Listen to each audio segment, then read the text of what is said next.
And I just wanted to talk with you guys briefly, and then I wanted to give anybody a chance to kind of an open forum. If anybody wants to say something or talk story, we can do that.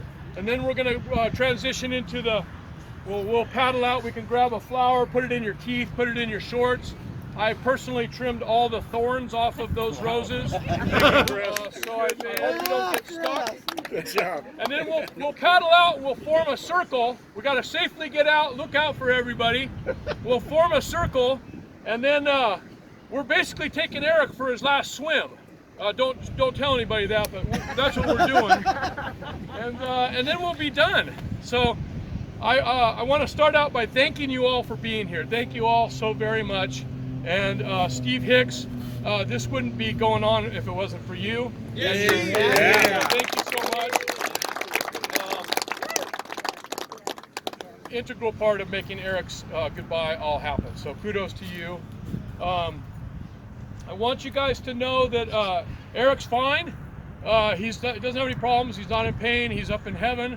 I think that his ultimate retirement plan, I think the CalPERS is pretty cool, but I think that the eternal retirement plan based on the Jesus Christ story is something that we could all believe in, have faith in, and hope for, because that's where Eric is.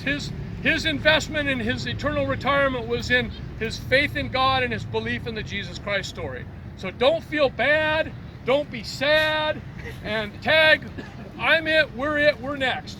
And you know what? Life on this planet is short, so I'm glad we could all get together and have this awesome reunion for all the wrong reasons and be able to see each other.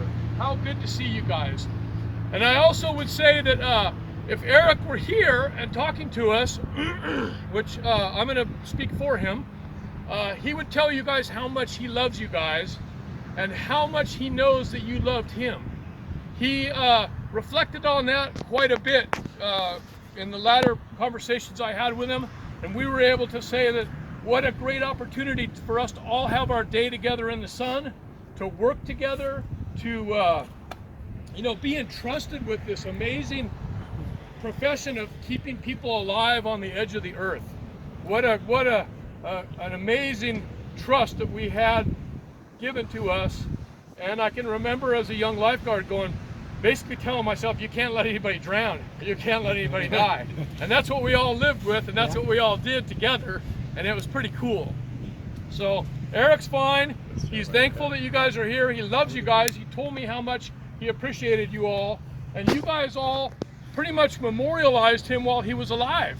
It's like we've already, if nothing else was done, we've already said and done everything. A couple guys wrote books and put stories in there about him, and he already knew that you guys memorialized him and respected him, and he respected you guys and loved you guys.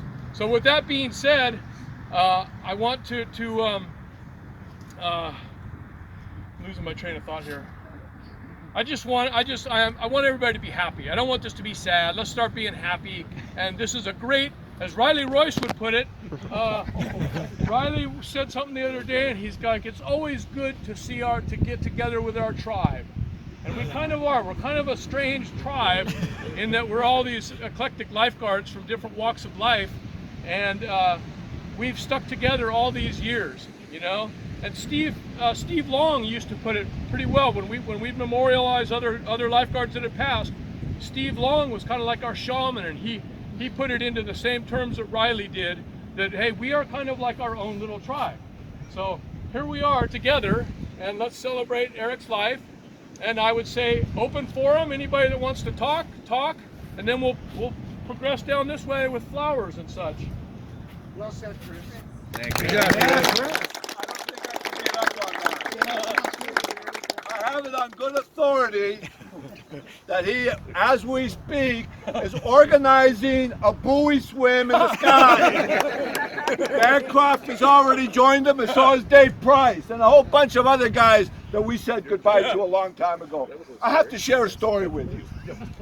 Back when I was running the beach, one of the guys running the beach up at the state beach, and we had this rookie on our staff that was just kicking butt, right? And I was backing him up on a tower rescue, right? And this rookie, the one that was just standing here, runs out and he makes a rescue. And me and my shotgun are sitting there, makes the rescue. After his race, comes up on the beach, and he's up on the beach and he's looking. He sees another rescue. And down on the beach, we followed him. And you know, tower guard got a rookie beating him to his rescue, but I'm telling my tower guard, let him do it. Comes in, looks out, spots another rescue, and on we go. We went probably 4 towers, maybe 5, down the beaches. He kept making rescues, and I'm holding the guards off, and we're letting this little rookie do all the things. And I had so much pleasure when I caught up with Eric to tell him the story about his son making those rescues. and the smile on his face. One more Eric story that I have. I'm working the tower. Now, Eric trained me, right? So he was the man I really looked up to. And I'm in the tower, and he's running by down the beach with his junior guards. And I'm going, oh, there's Eric. Hey, Eric. Yeah. Well, sure enough, right down the beach, as Eric's running by, there's a kid in his finger ripped. And I go, oh, shit. So Eric, of course, gets to him before I do. And I'll never forget, Eric grabs the kid, and as soon as he had the kid in his arms, he turns with this growl look on his face. What lifeguard messed up? And he looks up at the towel. But I'm standing behind him going, I ran. I never ran that hard. And he sees me, and the smile on his face that one of his boys didn't mess up, and he hands me the kid, and off he went. I love the man. Always had a smile on his face, and he had a great kid. And Eric, we love you.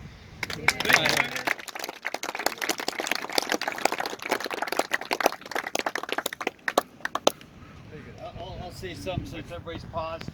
I started in 1983. There was a great story of my brother coming off the beach as a rookie, and he's ready to do his first rescues and just went through training. We got to meet Eric a few times in training, and he was always someone you looked up to as like the ultimate authority, the proper dignitary of lifeguarding. I was always intimidated by Eric, but all of the traits that I got to enjoy that were funneled into Chris, because Eric was this persona that could not be that super gregarious, out of control, walking the coffee table singing Surfer Joe, or, jumping off coffee the table.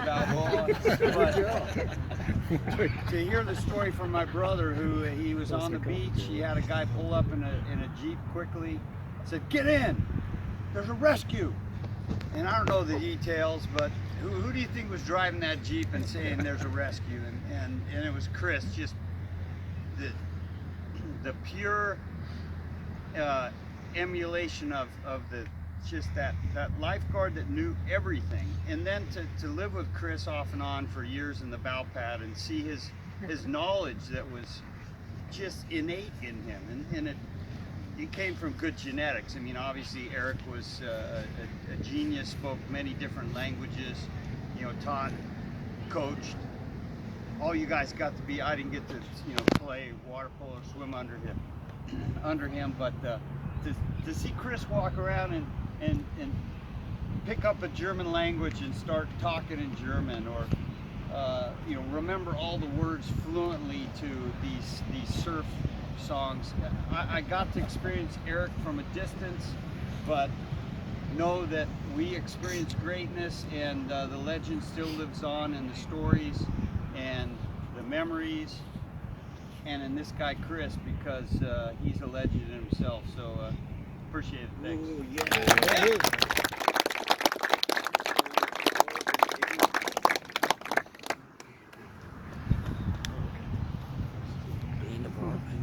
Come on, who swam for him or played water polo for him? Yeah.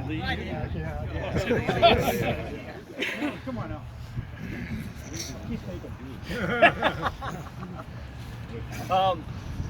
It's funny because Chris was bringing up an old story about how I brought this board down, but then all of a sudden I remembered my very first day in tower. Okay, I'm this kid from Pasadena, not really knowing much about the beach, and I'm scared as crap. And this gentleman drives by in the unit, he looks up at me and goes, and introduces himself to me, you know, as Eric Emery. I tell him who I am, and he goes, this is your first day? And I said, yes, sir, it is. And he goes, well, don't be nervous. He goes, you've gone through training, you know what you need to do, and if you have any questions, my son's right next door. Which was kind of cool, because I did call Chris up a couple times and said, hey, what do you think about this? And he told me, yeah, go for it. What the heck, you know? And, you know, but that was kind of got me comfortable with getting in the water, with going out on rescues and things like that. And then just every single contact that I had with Eric was awesome, because like he would say, let's go do a buoy. I go, buoy? You know, last time I had done a buoy was probably training. And then all of a sudden I go, well, how many are you going to do? He goes, I think I'm going to do 3 today. I go, 3? He goes, come on, let's go. I go, okay. And so from there, he gave me that love of going out and swimming the buoy. You know, that's like, I've told all my kids, I've told my best friend Gus Avila, I go, if I die, I want my ashes buried at the Newland buoy. You know, that's because I swam that thing so many times. And I just loved it too, that when he would come up to the tower on like big rescue days, he knew there was going to be a lot of rescues that day. He would come by, he'd go, come down here. And so I'd come down to the unit, and he'd pour me this little tiny Dixie cup of this tea, and he goes, this is rescue juice. He goes, this is going to get you through the day. You are going to make many rescues because of this rescue juice. And he would hand it to me, he would take a cup, we would tap cups, we would drink it together, and he goes, make rescues today. I said, yes, sir, yeah, you know, and he got me all pumped up. And, you know, days like that, you know, that was the motivation. And, like, I remember the one day he did that. I made 15 rescues, you know, and it was just like, I was still pumped up. I was still energized, and I was just like, yeah, it was that rescue juice. So that's one of the things that, you know, I'll always remember about Eric, being able to just sit down and talk to him, learn things about the ocean, learn things about him, and he helped me to learn how to motivate other people, you know, to do and reach their potential, whether it was, you know, just through listening to his stories or the contacts that I had with him. You know, he was such a great person to be around, you know. And, you know, I've always said when I was a supervisor, I go, to be able to be a good supervisor, you surround yourself with the best people around. Well, he was one of the best people around, and it was a pleasure, and it was an honor to know this man. So, love you, Eric.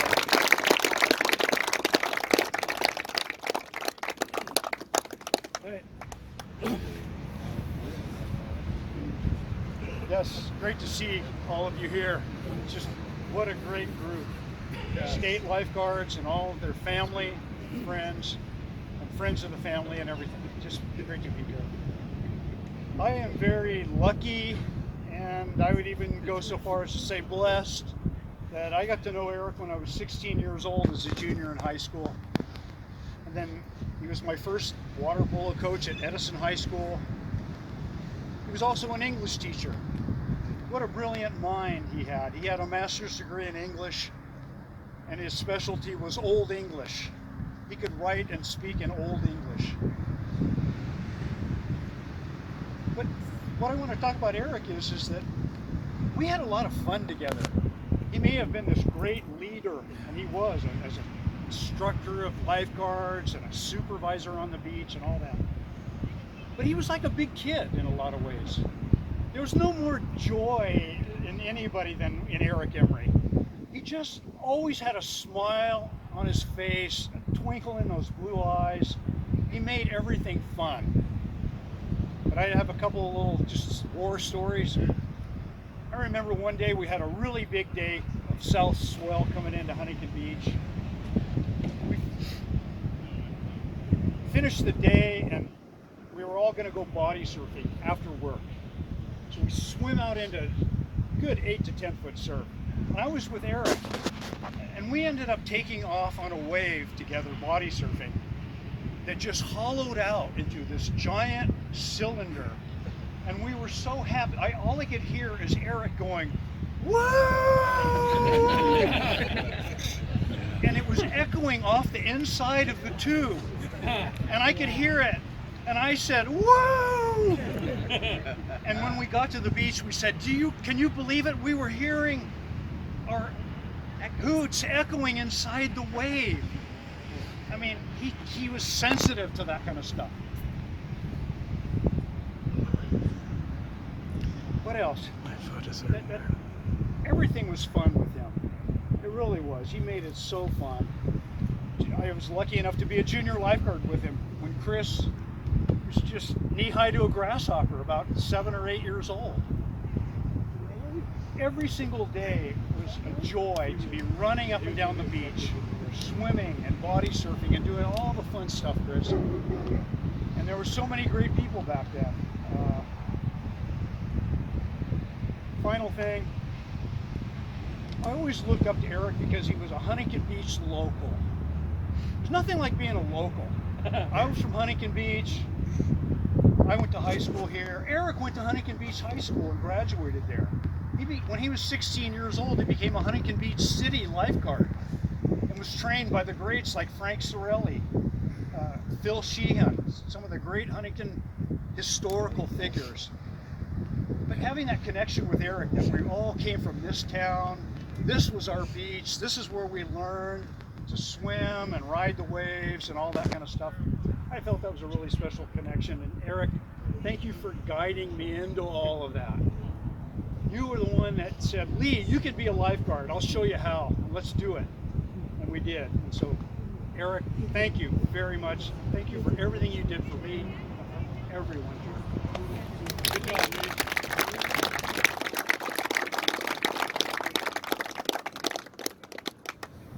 Well, we all came here to honor Eric, but I live in Hollywood, so it's time to talk about me.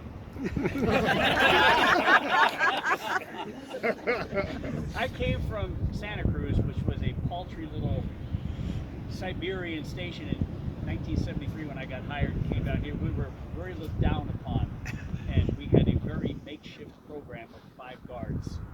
I went to rookie school with Bob Dunker. I eventually became supervisor. I hired Alex Peabody and Ron Schaefer. Ron Schaefer, Alex, and I went to the academy together. I was the one who inherited the bow pad from Brian Bresca with Robert Tolan and Robert Dolan, and became a little confusing after a while. And I'm saying all this to say, how did I ever become a permanent lifeguard? It's because when I got out of college, I was supposed to be so many other things than what I turned into. But when I came down here, and I saw what a real lifeguarding program was, and when Eric Emery became somebody that I talked about in the highest and loftiest of terms, and also Mr. Mel Tubbs, that when I got hired as a permanent, I would come in every day with Schaefer, and Mel told us to stop it because we would salute him every day. And the same thing with Eric. But nobody made me more proud of being a lifeguard, and we've all done a lot of very solid things in our life that we're proud of, but there is nothing I have ever done that made me more proud of being a lifeguard. The reason I did that was Eric Emery.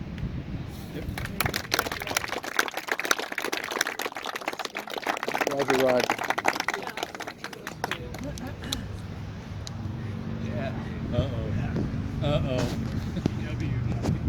First of all, I'd like to recognize the dolphins out here. Yeah. For Eric's final destination. They're running from the boat and watching the ocean, which all you lifeguards always do.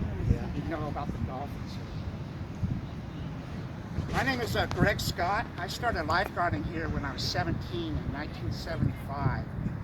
And some of my first memories of Eric was Easter week. And he would lead the charge for the daily vitamin. We'd have to run down the beach and swim in the buoy. And back then it was 54 degrees. And Eric would describe hypothermia. And we all had hypothermia, and we were supposed to get medical attention before even the first day class. And he told us to suck it up, and we weren't true lifeguards unless we swam that buoy every day. And it didn't matter what conditions. So that was my first impression of Eric, and he was really a tough mentor. And as the years went by, I got more experience lifeguarding, and I got to be in the unit. And I got to lifeguard with Eric, and he taught me a lot of valuable lessons, such as giving younger guards experience. I remember one time pulling up to a tower where we had a first aid, and the victim had a bad laceration, and he let this rookie lifeguard, their first aid, try to bandage this person. And I got so frustrated with the rookie that I jumped in, bandaged it, and I go, Eric, why did you let that happen? And he told me, how else is he going to get experience? So you have to let people make mistakes, which I did a lot, and he gave me a lot of experience from that.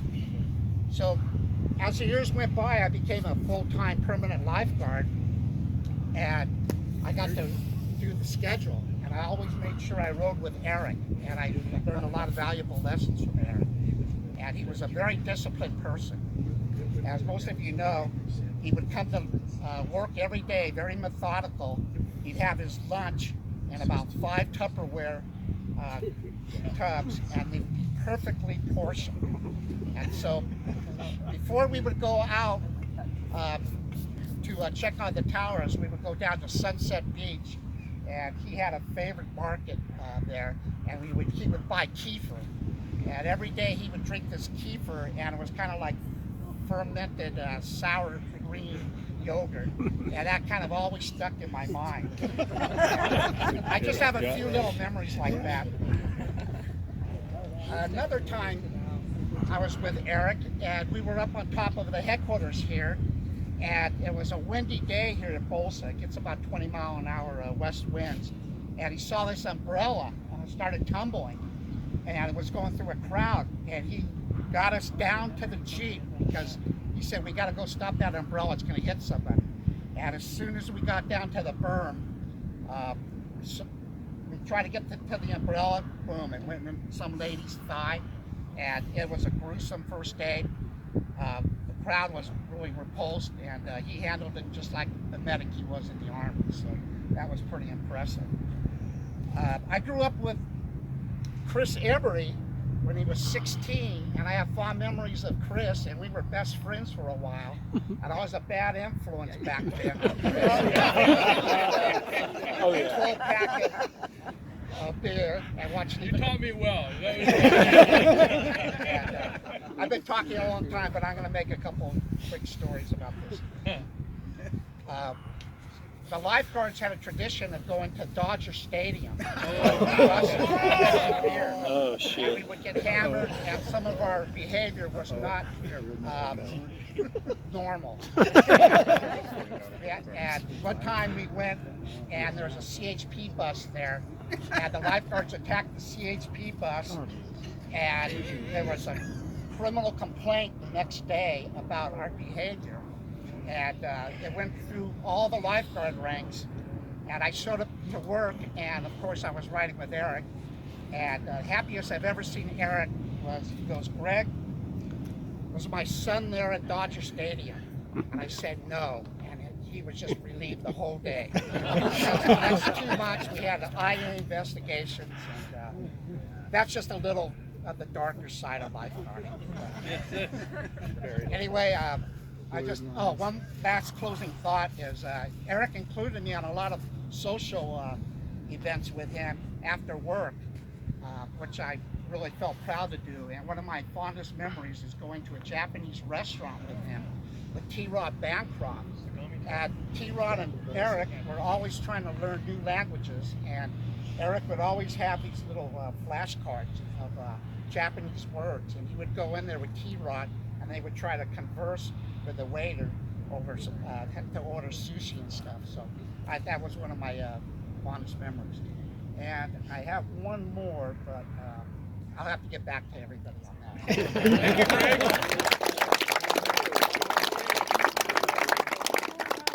Not a lifeguard, I hope that's okay. I'm a property manager, and the Emerys moved in, 7, 8 years ago. And my job is to get quality people in the community. It's a family-run business, and it couldn't have been easier. You made my job easy. And on a daily basis, the Emerys were so lovely to each other. He spent his day trying to make you laugh and happy. Totally cool. The reason I'm standing here is that the other side of Eric Emery was what he did to make your jobs easier, because you could all tell me stories, I have no doubt, of people that would come in the program, come in, we're going to do this, but when it came down to going out there, they couldn't cut it. They had to pass Eric Emery. You could probably name people. I remember that guy, whatever happened to him, he didn't make it. Every day he lived the life that you know him to be, right until the end.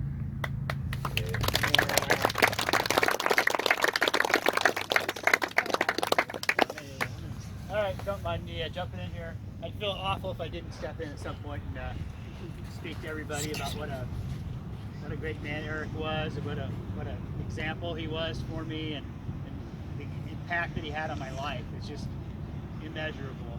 I mean, the pictures here tell just a beautiful story of such a dedicated lifeguard, such a dedicated servant, and like Lee said, somebody who was fun to be around, and somebody who had a smile on his face and that you would look up to every day, and hope that he would talk to you, and you'd learn just from his behavior, just from his demeanor. He was a godly man and was just treated people well.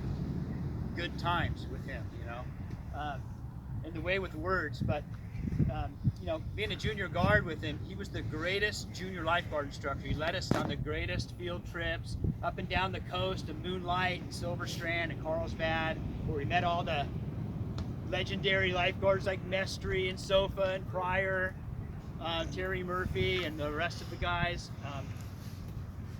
He just ran the program, and he set the example of what a junior lifeguard program could be.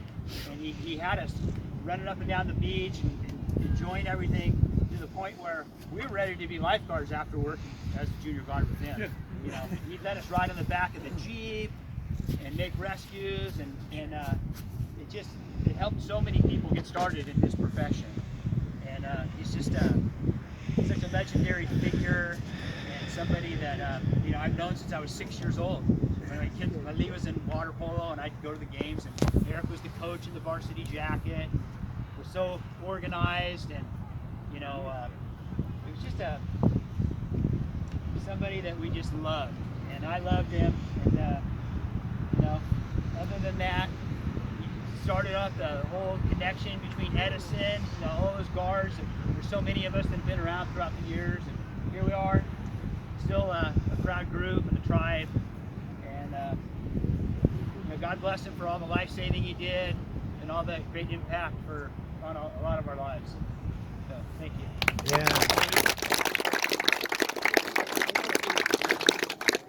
Hey guys, you guys want to move towards the water, and we'll move towards the next part of this phase? I got roses. Anybody who wants to get in the water and do this?